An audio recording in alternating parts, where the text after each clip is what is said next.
Сіздер Дятлов асуының құпиясы атты тылсым әрі қорқынышты оқиғаны естігенсіздер ме? Егер білмесеңіздер тыңдаңыздар.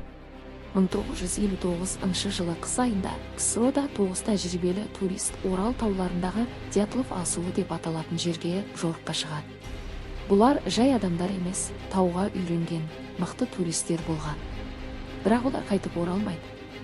Іздеу тобы бірнеше аптадан кейін олардың шатырын тауып алады. Ең қорқыныштысы, шатыр ішінен емес, ішінен жыртылып шыққан. Яғни олар қарлы боранда, түн ішінде, аяқ киімсіз, жартылай киіммен сыртқа қашып шыққан. Адам логикасына сыймайды.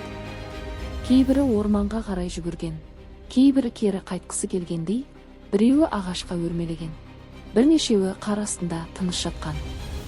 Жарақаттары да түсініксіз болған. Сыртта қатты жара жоқ, бірақ кейбірінің ішкі жарақаттары өте ауыр болған. Дәрігерлер мұндай қысымда адам басқа ештеңе түсіндірмейді деген. Ең жұмбақ жері, олардың ешқайсысында бөтен адамның ізі, күрес белгілері табылмаған. Нұсқалар өте көп. Қар көшкіні ме? Әскери құпия сынақ па? Сирек кездесетін табиғи құбылыс па? Әлде оларды қатты үрейге салған бір нәрсе болды ма? Ресми қорытынды бір ғана сөйлеммен жабылған. Белгісіз күштің әсерінен қаза тапты. Бұл іс 60 жылдан аса уақыт өтсе де толық ашылған жоқ. Ең қорқыныштысы, олар бір-біріне жау емес. Табиғаттан да қашып үлгеретіндей тәжірибелі.